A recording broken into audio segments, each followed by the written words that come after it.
नमस्कार भाइयों। और हम यहाँ पे आज बात कर रहे हैं यूजीसी बिल के ऊपर जो भी लागू हुआ है दिल्ली में, लखनऊ में, हर जगह।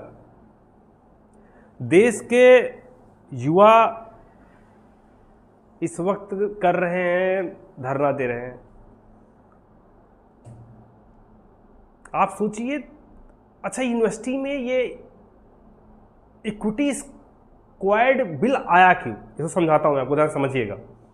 इक्विटी स्क्वायर्ड बिल इसलिए आया कि जो यूनिवर्सिटीज़ में जो अगर हम बात करें, जो एक तरह से हम कह सकते हैं कि जो भेदभाव हो रहा था, जो सामाजिक असमानता था, और सामाजिक असमानता है, और जब तक जाति व्यवस्था नहीं खत्म होगी तब तक सामाजिक अव्यवस्था रहेगी, असमानता रहेगी। इस सामाजिक असमानता को क्रिएट करना, सामाजिक असमानता के पीछे लेके घूमना कहाँ तक अच्छा है बताइए। पहले सवर्ण कैटेगरी के लोगों ने धरना दिया कि हमारे लिए कुछ नहीं है, हमारी बात कौन सुनेगा। अब आप सोचिए, फिर दोबारा क्या हुआ, दोबारा फिर हमारे पीडीए, पिछड़ा दलित समाज के लोगों ने कहा कि सवर्ण हमें ये बोल रहे हैं। सो जाति व्यवस्था भारत देश में शिक्षा की प्रॉब्लम नहीं है। यहाँ पे मेन फोकस शिक्षा पे नहीं है, मेन प्रॉब्लम सामाजिक असमानता पे है। और मैं ये भी मना नहीं कर रहा हूँ कि सामाजिक असमानता नहीं है देश में, सामाजिक असमानता बहुत है। गांव में जाओ तो बहुत ज़्यादा है सामाजिक असमानता, और देश में ऐसा नहीं सामाजिक असमानता नहीं, सामाजिक असमानता है।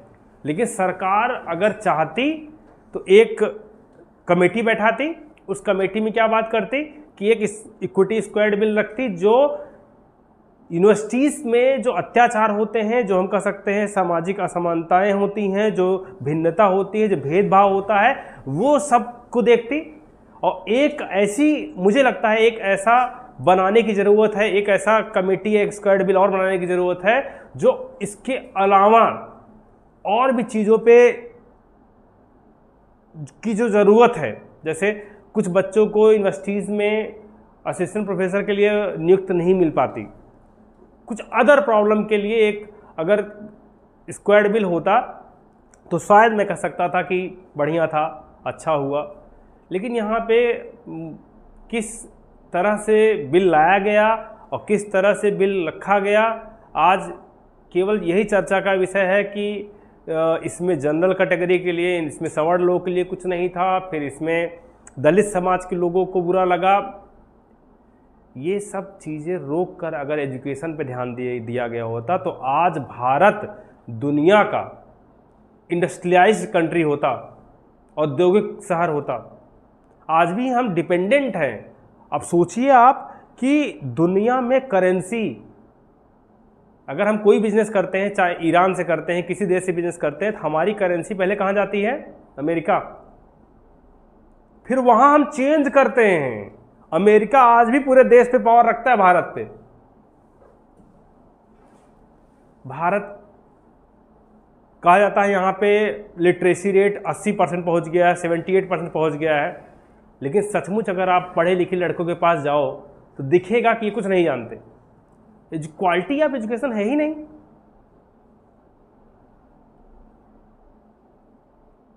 जो समय जाना था बच्चों को पढ़ने में, कुछ क्वालिटी सीखने में, चीज़ों को सीखने में, वो समय जा रहा है बच्चों को जातिवाद में लड़ने में, संप्रदायवाद में लड़ने में। अब सोचो आप, अब मैं एक तथ्य के साथ बोलूँगा, भारत देश में जब मंडल कमीशन लागू हुआ था, मंडल कमीशन में 50% लोग इस देश में, सोचिए आप, ध्यान समझिएगा, 50% ओबीसी हैं, 25% एससी एसटी हैं। भाइयों कितना हो गया? 75 करीब। मुस्लिम आप उसमें ऐड कर लीजिए 10 to 12%। जो बचता है 15-20%, वो है सवर्ण, जनरल। बताइए वो क्यों देश पे हावी हैं? केवल 10 से 15% लोग हैं सवर्ण, जनरल कैटेगरी के लोग। सबसे ज़्यादा देश में कौन है? ओबीसी 50%, 60%, तो बड़े होंगे। और जो जिस सवर्ण कैटेगरी की हम बात करते हैं उस सवर्ण कैटेगरी में अभी भी कुछ गिने चुने घराने होंगे जो हाई ऊपर पोजीशन पे होंगे, सभी नहीं होंगे। सो मैं यही कहना चाह रहा हूं कि पूरे देशवासियों से कि जो ये दिल्ली में, लखनऊ में जो ये सारे यूजीसी पे जब वाद विवाद चल रहे हैं, इस वाद विवाद में सरकार को मेरे हिसाब से दोनों पक्ष, सरकार पूरे देश के हित के बारे में सोच के सवर्णों को और आदिवासियों के हित के लिए एक दो अलग कमेटियां बनाएं और दोनों का काम हो स्ट्रिक्टली, उसमें सारे मेंबर हों, सारे जात के मेंबर हों, अच्छे से देखें और साथ में एजुकेशन के स्तर पे रिसर्च एंड डेवलपमेंट में काम करें। नहीं तो बड़ी बुरी हालत सामने आने वाली है। एजुकेशन है तो, लेकिन क्वालिटी ऑफ एजुकेशन नहीं है कि कोई इंसान को सोचना सिखाता हो। यही देश अंबेडकर और फूले का रहा है, गांधी जी का रहा है,